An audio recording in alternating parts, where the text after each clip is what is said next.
All right, let's welcome back to Straight Fire, Mr. David Baker. He is the Vegas NFL contest guy, poker superstar. It's so funny. Anytime I hit him up, he's like, "Oh yeah, I'm on a golf course with Mookie Betts." He's just got some crazy stuff going on. David, how are you, man? Man, let's keep the intro going. Loving it. First of Yeah, all, just how was it golfing with Pedro Martinez and company? man, it was crazy. Like Pedro's like one of my top five athletes of all time, and just I didn't get to golf with him, but he was out there and ran into him, and couldn't have been nicer. Yeah, it was cool. I was out there at Shadow Creek. Anybody who knows anything about golf and Vegas, it's like one of the most prestigious like golf courses around. And TNT filmed a Major League Baseball um, event, and it was I guess they had a tournament where each team had a past and a present Mm-hmm. player play, and they had the day before they had a pro-am at scramble, and we got matched up with uh, Major League Baseball players. We played 9 holes with Will Smith, World Series hero, Yeah, 11th inning home run guy for the Dodgers, for and sure. catcher. And it was just cool. Like, I mean, obviously that guy's on cloud nine right now, and Yeah. just to be out there with him and someone who's like, he's so small in stature. Like, it's you see a lot of these athletes and they're like so much bigger than you. It's like, oh yeah, that guy's an athlete. And you see Will Smith and he's like my size, and it's like this guy's out here catching 18 innings of baseball and hitting home runs and blocking pitches, and holding his foot on the base for just like the game clinching out. And just, I mean, amazing just like being out there with him. And yeah, it was fun. And yeah, just cool to be out there. And this game of life's kind of given me like some pretty cool opportunities. Saw Mookie Betts and met Pedro and whatnot. So yeah, it was a Yeah. fun time out there. It's good to be a big time poker player. Also, I mean, they probably know you for poker. I don't know if they know you for NFL I'll gambling. be honest, Jason. They don't know They me, don't know but you. Okay. that's okay. In my Yeah. own little world, we'll just think that we're like Yeah. somebody. Yeah. We're You guys are we're like, buddies. Yeah. there's the D-listers, and then there's me. But I'm on a list, so that's okay. I get to do this stuff. So Yeah. regardless, Hey, it's you kind only of fun. live one life, man. Live it up. Enjoy it. I Yeah, don't enjoy know it. about enjoying this weekend in NFL. So let's start with Survivor. Obviously, we were in the Survivor contest. Well, you fronted most of the money. I just paid a little, and we took that brutal Arizona loss. I still don't think there'll be a tougher loss this season than Arizona melting against Tennessee. So we don't need to revisit that. But for instance, you're still alive in a Survivor. Me and a buddy are in a local one, and we were going to go Baltimore this weekend. And then Wednesday, Lamar Jackson doesn't practice. Now he's back today as we record this on Thursday. I feel like the Ravens are safe. We're good. Um, how are you handicapping this week? Because it's difficult. Joe Burrow's returning. Some people probably wanted to take Patriots, but Burrow, as of now, may start. That line's cratering. You got Shadur starting. Do you automatically fade him and roll the dice with the Raiders? The Rams have some major injuries. I had liked them against the Bucks. There's the Lions, if anybody has them, but Jackson Dart now looks like he's going to clear concussion protocol. A lot of stuff up in the air as we record on Thursday. Yeah, I mean, I think it basically just comes down to your Survivor contest. The one that I'm still alive in is the Circa contest, where you have to use a Thanksgiving Oh, team and a Christmas team. So Baltimore becomes more of the question with Circa, because you really incentivize to save them, because they do play on Thanksgiving, and although Joe Burrow might be back, they're still going to be probably the biggest or second biggest favorite on the board that week, next to Philly versus Chicago. And we know Chicago's playing some good football, and we know Philly sometimes, can't get that offense moving. So I think it basically comes down to that. If you're in a survivor pool and you have Baltimore at this point in the season and you do not have to save them for Christmas, I don't see a reason not to unload them here. I mean, you put Lamar back there in a wheelchair and I'll take him. Like, I mean, this is the Jets. This is Tyrod Taylor. I mean, no come on. Garrett Wilson. No Garrett Wilson, obviously no Sauce, no Quentin. Like, I mean, they traded part of their team. You have a coach that just flailing out there. And I think I'd be even, I mean, I might be like 1% worried with the Ravens if they had gone out and just, blown out the Browns. But because they were so bad versus the Browns, I think they have to be serious. I mean, they know that they're not the Ravens that they're supposed to be. And So I think they feel like they probably need to put a whooping on somebody, and who better than the New York Jets? I mean, this team's as bad as it gets. So yeah, I mean, if I'm in your situation, I'm just clicking Baltimore and forgetting about it. My situation's a little different.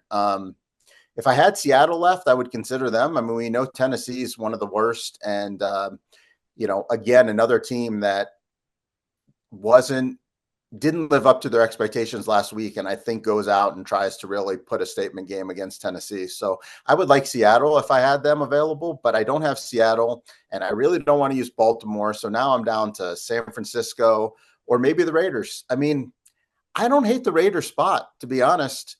I think Shador might be one of the worst quarterbacks we've ever seen at this stage in his career. Like, I'm not saying that he might not learn it eventually, 16 but passes. Come on. That's harsh. well, Wow. I'm just saying at this point, like, I just don't expect anything. Yeah. I look here's the truth of the matter. There's a reason why he dropped to the Mhm. fifth round in the draft, and there's a reason why the Cleveland Browns were starting Dylan Gabriel, who, by all accounts, is one of the worst quarterbacks we've seen in a long time be out there and play.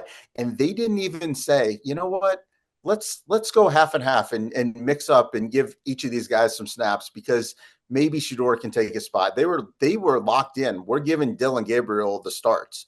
So to me, that just tells me they know what they have in that building and they don't really like it. Might be proven wrong. Mm. And we know that the Raiders are bad. So I mean, Yeah. yeah, it's obviously a big leap of faith, but I'm willing to take it. I Yeah. don't believe in Shador at this point. I'm not saying that he won't be anybody, but I think it's all hype, all smoke, a lot of mirrors. Did you see his offensive lineman was like when Shador ran on the field, he was motioning to the crowd to make noise. And we had to tell him, bro, we're at home. It's the fourth quarter. Hey, please don't tell the crowd to be loud. We need them quiet for the snap count. Like, that's how excited Shador was. I don't know. I definitely wouldn't roll the dice with the Raiders. I'll quickly ask Niners, Panthers. Would you consider San Fran, or is Carolina playing good that they're kind of plucky now with Rico Dowdle and Bryce Young off a 450-yard game? Well, I think it all comes down to how you view playing Survivor. If you view playing Survivor as I want the best chance to survive this week and they're your best option, then go ahead and play them. Mhm. If you play more of a game theory Survivor pool where you are really looking for big chunks of the pool to lose on any given week so that the pool will be reduced, I think San Francisco's a pretty good fade. I Mm. think in most pools, they're going to be in the 30% owned area. Wow. And as a 7-point favorite with some upcoming spots, I mean, they play Tennessee coming up and they play Cleveland coming up. So they have some really good opportunities later to use them. I think I just probably feel comfortable hoping that, this 7-point team can win. I mean, we do know that Carolina is a way different team on the road than they are at home, Mhm. but I They don't did know. just win at Atlanta for what it's worth. I mean, Yeah, exactly. They not won worth in much. Atlanta, and the team's coming together. I mean, we did see Carolina kind of last year at the end of the year start to become a better unit. So yeah, I mean, Carolina's going to be out there. They're going to throw everything they've got at them, and yeah, I mean, we think San Francisco is kind of back a little bit, but if Mm. they're back, then I'm plenty comfortable saving them for the Mhm. future when they're going to have Tennessee and Cleveland coming up, and if we're getting Shador and we're getting Cam Ward, I mean, I feel very comfortable with those spots. Why play them now if you have a valid option? Now, if you've used Baltimore and you've used Seattle and you've used Green Bay and Detroit, then yeah, maybe you're stuck in that Yeah. situation. But if you have a better team, I feel very comfortable saving San Francisco and hoping that they lose and we lose, Mm. 25 to 30% of the pool. Yeah, I don't hate that. All right, let's go through some of the games. I have bet New Orleans against Atlanta. Obviously, the Saints are now favored in this game. Interesting tidbit. So the Falcons, David, played in Berlin, the overtime game, flew back home to play Carolina, another overtime game, no bye week in between the Berlin. And now, without not Drake May, without Michael Penix and without Drake London, they have to face the Saints on the road. Now, I'm not saying the Saints are good, but Atlanta, we saw them without London and Penix, and they got smashed by the Dolphins. So I think I'm sorry. I'm on the Saints here, and I don't think they're good, but they are coming off a bye. I just think everything lines up. Like Atlanta in the second half looked like they ran out of gas. The Panthers just went up and down the field against them. Like 2 overtime games, international game. I'm on the Saints. Well, I'm right there with you. This is one of the games I really like this week, and I think they're kind of a sneaky survivor play too. Mm. If you want to, if you're one of those entries that have used a lot of really good teams, and you know that at some point in the season you're going to have to eke out one of these tough games and one of these bad teams, I like the Saints here. One of my strongest, and the data nerds and the spreadsheet guys are all gonna, they hate when I say stuff like this, but I like to look at motivation. And one of my things that I really like to look at later in the year is when teams have a lot of, I guess, preseason aspirations and they kind of realize that it's done, they kind of seem to fall off. And then when you also have a team that knows that they've kind of been in this situation for a while, so them being out of it doesn't really affect them. And it's kind of like, okay, now we have to play for our jobs. Atlanta came into the season, they had a lot of preseason expectations. The last 2 weeks were kind of their last ditch efforts. Do you believe in Raheem Morris? Do you No. believe it? Do you believe in this culture? Do you believe in this team? And I think that the Falcons really gave us a resounding no. They don't. The players, I don't think, really believe in Raheem Morris. I don't believe in Raheem Morris. And I think this is kind of a nice little quit spot. Meanwhile, you have the Saints who are building. They're building for next year. They're coming off of a bye week. They have the coach that they like. They have the quarterback that they're trying to see if he's the guy. Meanwhile, in Atlanta, you've got a coach they don't like, I'm guessing, by their effort and the way that they've played. You have a quarterback that I don't think the team believes in. You have no weapons. And you're on the road. So, I really do like this spot for the Saints, and it will definitely be on my card this week. All right, so I picked As long as Saints. you. Yeah, you can pick the next one, and before we go, we'll get to the tougher games. I know nobody's going to watch Saints Falcons, but you and I are, Oh, I'll watch it. So. You got to watch them all. You got to watch them all. You can't have opinions on games. You can't come in next week and say like, "Oh, I like this team versus the Falcons," and not have watched the Falcons. Technically, the 4 p.m. slate is very weak. Yeah. So, is there a game you want to jump on? Well, I mean, we can talk about some of the bigger games, but one of the games that's not a bigger game is the Bears-Steelers. I mean, I don't know how you really are currently feeling about the Steelers, but I think they're as fraudulent as they come. Oh, wow. Even though the line's dropping and Aaron Rodgers looks like he's going to play based on the video at practice. I mean, what is there that you like about the Steelers? The defense is a complete fraud. The only time that they ever win games is when they turn teams over 4 or 5 times a game. They have no weapons. They don't have a quarterback I trust. This game's on the road. It's a short line, and Chicago's playing with confidence. They're playing with a coach that they're playing for. I've always believed in Caleb. So do I think that Chicago's ready to make a run in the NFC? No, they're not there. But do I think that they're better than this Pittsburgh team? Absolutely. And this line is basically telling me that these two teams are equal. And I don't really see it. I don't really see Pittsburgh being a viable playoff team. And, at some point you've just got to say, yeah, Chicago's gotten lucky. But I can't on one side say I believe in the Broncos and dismiss some of their luck and say that, they're a clutch team. And at the same time, just dismiss what Chicago's doing, because Chicago and Denver have both lived on the edges, and they've both, kind of played with their food with some of their worst teams, but found ways to win. So winning is contagious. And I think winning is a trait and a skill, and Chicago kind of has that right now. And I just don't believe in Pittsburgh. So laying short of a field goal, I feel pretty comfortable with Chicago here. Interesting. Yeah, I bet Chicago early in the week. Obviously, I'm having some buyer's remorse. Bears, by the way, negative -6-point differential as a division leader. I think they lead the league in turnovers. Turnovers generated, at least, that is. And that can always be lucky. But yeah, I don't like Rodgers or anything. Let's go to Colts Chiefs. So interesting one. Chiefs have the bye, come off of it, and have a huge divisional game with the Broncos. They don't look that great. The Colts, meanwhile, are off of a bye and have added Sauce Gardner to the defense. They have a defensive coordinator who's one of the few to go to Arrowhead and bottle up Mahomes in that playoff game, Captain Lou. I mean, they got a run game. We saw what the Bills did on the ground with James Cook to the Chiefs. a lot of stuff lining up here for the Colts. I'm afraid to. I took Broncos last week. I'm afraid to go back to the well and take the Colts at 3.5 or 3. What say you?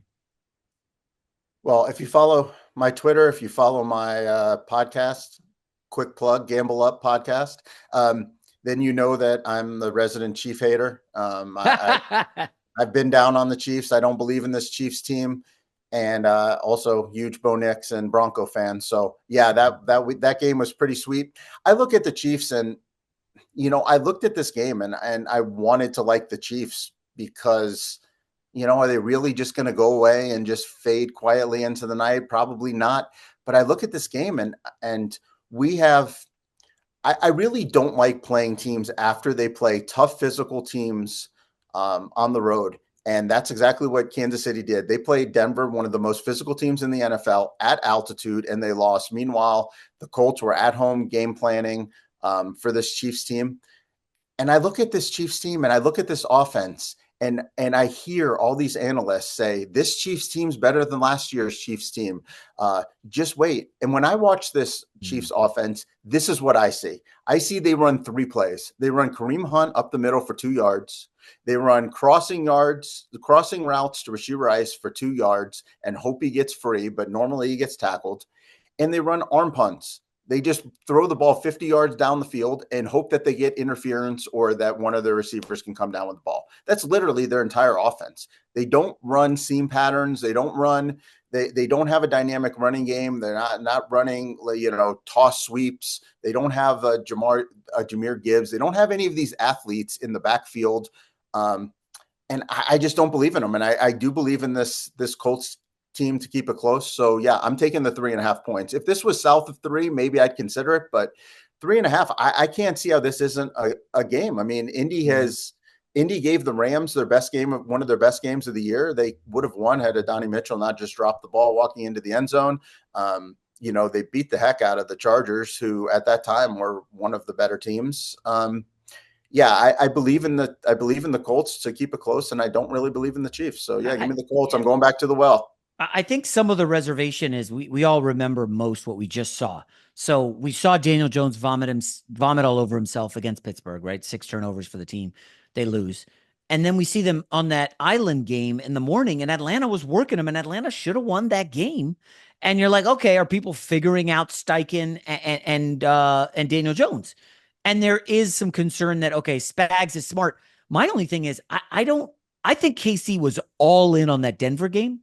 And I think they're starting from scratch going against the Colts here. Whereas the Colts have had now 2 weeks to game plan for Mahomes. I just think that's a big edge. I'm rooting. I don't think I have the stones to put Colts in the contest. Yeah, I haven't decided my contest card, but I definitely will be in the conversation for me. I think this line is just artificially inflated due to the fact that people just don't want to believe that the Chiefs are done. And I get it. I get the concern on the Colts, but look, we've seen Pittsburgh has this voodoo from time to time where they just get these random 5 turnover games. They did it to New England. They did it to the Colts.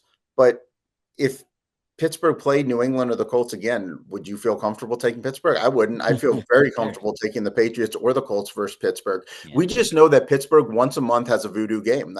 That's just been. There's a reason why Tomlin's gone 500 every year with not very good teams. It's because he wins like some of the games he's supposed to, and then he voodoos a couple games he shouldn't. And I think that's no different with the Colts. Atlanta's got a talented roster, and they've got playmakers. And even though I don't like them this week, it's because a lot of the playmakers are out. But it didn't really surprise me that Atlanta gave them a football game over there. And this Atlanta team we're dissecting this week is not really the Atlanta team they played 2 weeks ago. So I think it's kind of like revisionist history to just, not give them credit for winning that game. But the one thing the Colts are really good at is running the football, and they're great at play action.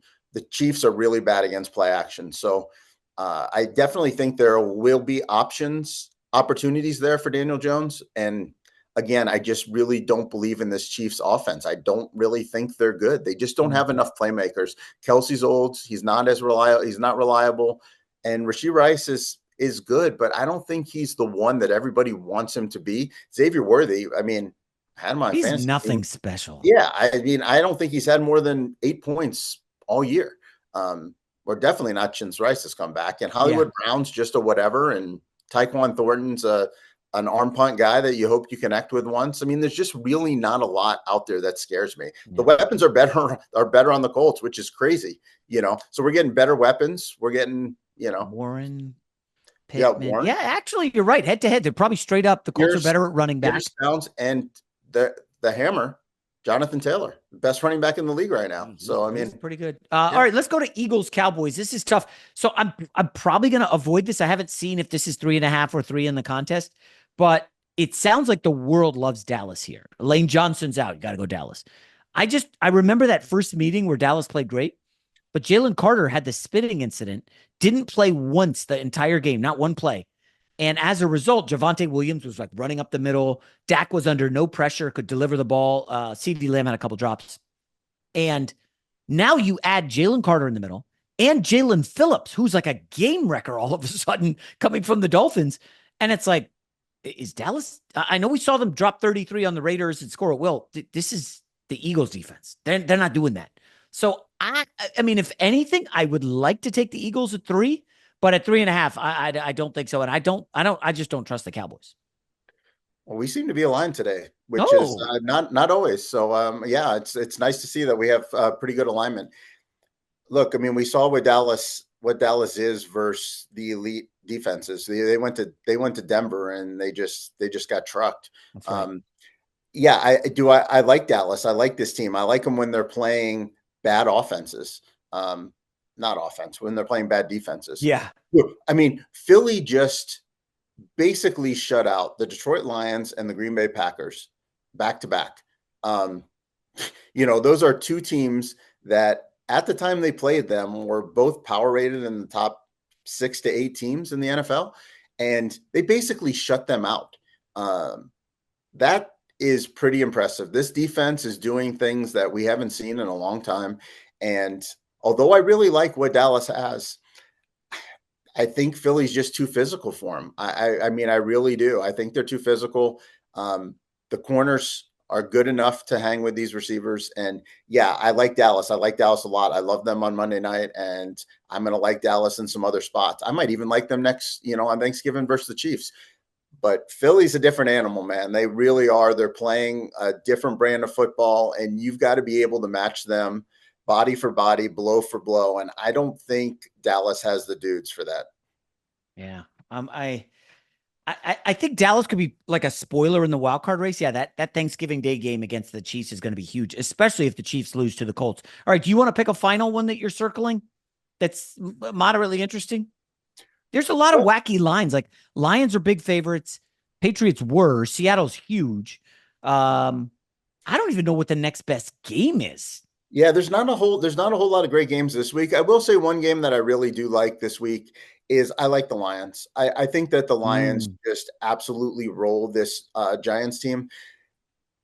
What we have with the Lions is a team that loves to come out after they play bad games, and they really can. They have the offense that can really pour it on bad defenses, and the Giants cannot stop the run. What are the Lions really good at? Running the football indoors. And I think the thing that makes Jackson Dart so tough is just his willingness to run around. Daboll was willing to call run plays for him. Well, now Daboll got fired because they ran the quarterback too much. The OC, who's now promoted, is one of the leading contenders for this job. Do you think that he wants to call plays to get his quarterback concussed again? I mean, I think the one thing that he has to do to get this job is just be like, put kid gloves on him. He's got to wrap him in bubble wrap. I mean, if you go out and you call a play and Jackson Dart goes out there and he gets hit and he gets concussed again, you're not getting this job. That's a good point. I hadn't thought of that. Yeah. I really think that this is a spot that you just protect Jackson Dart and you just run the football and you call quick plays and you just try to protect your guy. And the Lions, they're out to prove that like last week was a fluke. And we know Dan Campbell doesn't like to take his foot off the gas. So 10 points in a Lions game just doesn't really scare me too much. So I'm willing to lay the wood here with the Lions. It'll probably be one of my favorite games of the week. Now that's interesting. The dart angle is a good one. By the way, update from Thursday's practice. He was limited as a non-contact participant. It does seem like a stretch that he's going from no contact at all to playing Aiden Hutchinson and the Lions defense on the road, right? Yeah, I mean, regardless, I mean, if we get Jameis, like, wow, even more Oh, so. that's a lock. Yeah, I mean, right? we already know that the Giants defense isn't going to stop the Lions, and we know that Jameis Winston's going to throw 4 picks. So, yeah, load up the wheelbarrows if we got Jameis in there. Well, finally, real quick though, Jacksonville, Arizona. I feel like if you go Jacksonville, you're buying at a high off the Chargers win, or the win over the Chargers, and then if you take Arizona, you're taking a team that, Jacoby Brissett put up monster numbers against the Niners. Why can't he do it against Jacksonville? I don't know what to do with this game, but I feel like Liam Cohen is doing a good job as a first-year head coach, and I feel like Gannon is a dead man walking. Now it looks like he's going to get Will Johnson back in the secondary, which is huge because their defense is terrible, and he's a defensive coach. Is this a save your job kind of game for Gannon, or do you feel like they're just cooked? It's over. Kyler's done. The injuries are mounting. Eventually, things are going to catch up with Brissett. Well, I feel like Gannon is just done. I mean, I don't really think at this point he's saving his job because it's a different situation. Like if Brissett was this young guy and it's like, okay, we've put Murray on the shelf to bring in Brissett because he's a young guy and he's maybe we can build around him and let's show what we can do over the last 4 weeks. I think he's basically just thrown it in at this point. Look, Brissett is what he is. We know that he's not really an NFL starter, and he's fine. He's doing some things. He's putting up some fantasy numbers if you're into that kind of stuff. But I don't know. This game is probably the one game where I'm just like, I have no idea. 5 minutes. You ask me 5 minutes from now, I'll like Jacksonville. 5 minutes later, I'll like Arizona. I mean, these two teams, the variance is off the charts. Both these quarterbacks can throw a lot of interceptions. They both can throw touchdowns. They both have defenses that sometimes you're like, wow, this is a great defense. And other times you're like, let me start all my fantasy guys against them. You have two coaches that are somewhat unpredictable. Yeah, I just really, from a betting standpoint, I don't really want any part of this game. From a guy who has future bets on Chiefs not making the playoffs and Broncos to win the division and Ravens to win the AFC, I'm just rooting for Jacksonville. I need Jacksonville to steal that playoff spot from the Chiefs. So, yeah, I'll just watch this game and root for Trevor, which is not the most fun thing to do from time to time. I mean, he's running around there and he throws the ball up, and you're like, no, and sometimes it's caught, sometimes it's picked. So. Oh, I forgot. I am on Seattle going to Tennessee minus 13, 14, whatever number is. However, as an interesting twist, tell me what you think about this. I actually bet Tennessee first quarter +3. I don't usually do this, but I am curious. Seattle off a really tough game against the Rams, divisional matchup. A lot of energy was spent. I wonder if it takes them a little bit of time to refocus and they come out a little sloppy. Remember, the Chargers went there to Tennessee, thinking they'd get an easy win, and they were down after the first quarter, gave up a punt, return touchdown, and had the pick six. I just wonder if Tennessee does something early, and then Seattle wakes up. I know they've bludgeoned, I think it was Arizona, Saints. They'll take you behind the woodshed if you're bad. Tennessee is bad. So that could happen. I just don't know that I see them coming out with fire and vigor for a lowly, crappy team. And so I bet Tennessee first quarter, but full game Seattle. Is that process interest you?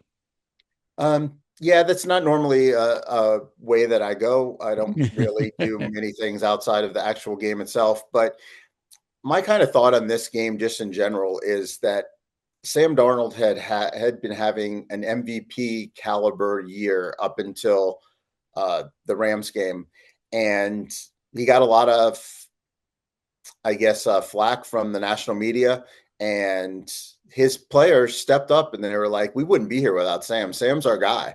And we saw when they're willing to throw the football, that against a D line that can't get pressure on him, what he can do in that Washington game on Sunday night, when he just, yeah, I think he had the highest efficiency half in of the year or of Yeah. football or whatever, and they scored 35 points.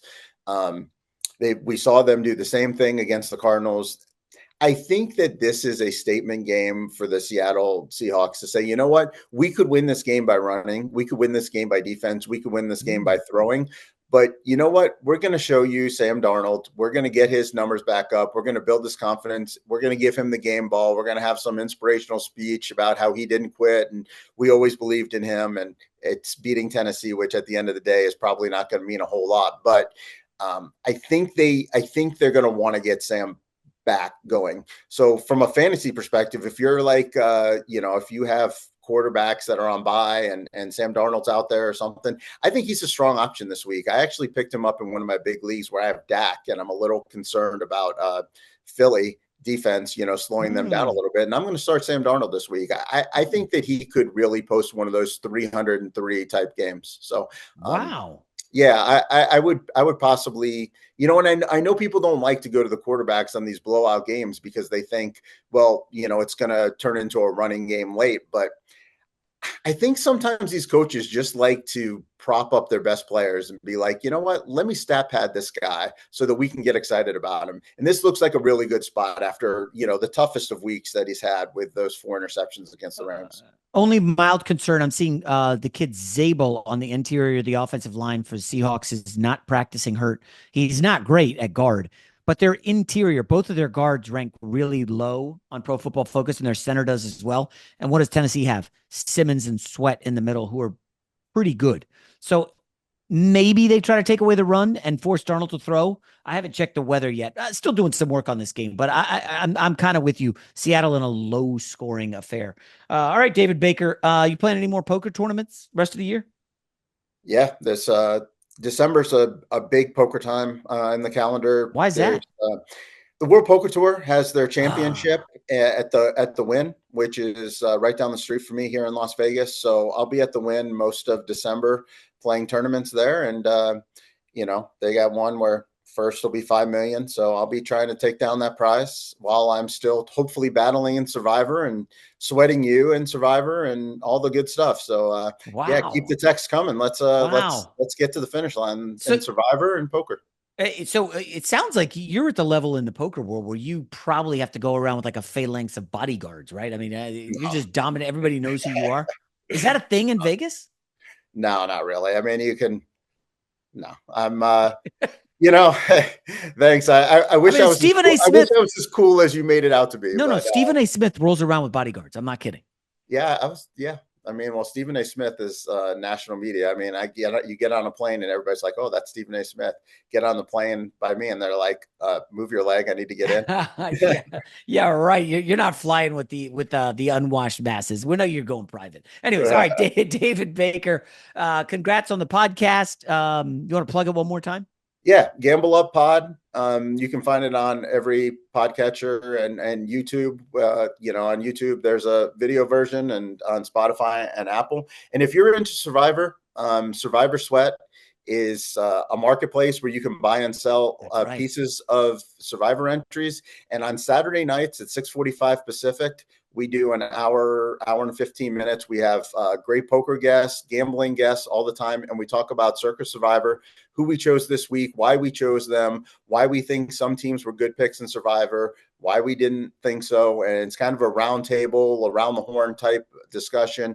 And it's good. I mean, we've just been picking up viewers every week. 6:45, you can find it on X. You can find it on my X handle, AU David B, and Survivor Sweat. So yeah, join us on Saturday nights on that, and please listen to the pod. How many are left in Circa Survivor, by the way? I think like 940 or something. Oh my gosh. Yeah, there's a lot.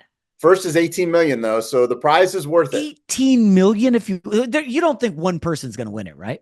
No. It really, the only way that it gets down to, I think, single digits is if Philly and or Baltimore lose on Thanksgiving, especially Philly. Philly's going to have probably half the contest is going to be on Philly on Thanksgiving against Chicago. Not because people feel great about it, but because a lot of people have already used Baltimore and a lot of people have already used Detroit.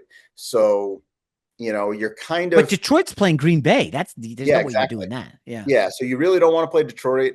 Really, it's Baltimore or Philly are the two spots. You could take Kansas City against Dallas, but I mean, what? That line's going to be 3 points, maybe. I mean, if Mm. Philly's 3.5 at Dallas, what's KC? They can't be more than Philly. So I mean, ideally, you have 2 entries left for Thanksgiving, right? currently, I have 2 entries left. One would be Oh, on, yeah, one would that's be on great. Philly, one would be on Baltimore. So, yeah, just hoping that like they both don't get clipped, but not even that upset if one of them does, because I kind of wouldn't mind having one of 400 opposed to two of 950. So, it wouldn't be the worst thing in the world Yeah. to see one of them get clipped there. And Jeez. yeah, it's kind of fun. So, Yeah. All right. Good yeah, luck, buddy. I appreciate it. Appreciate All you. right.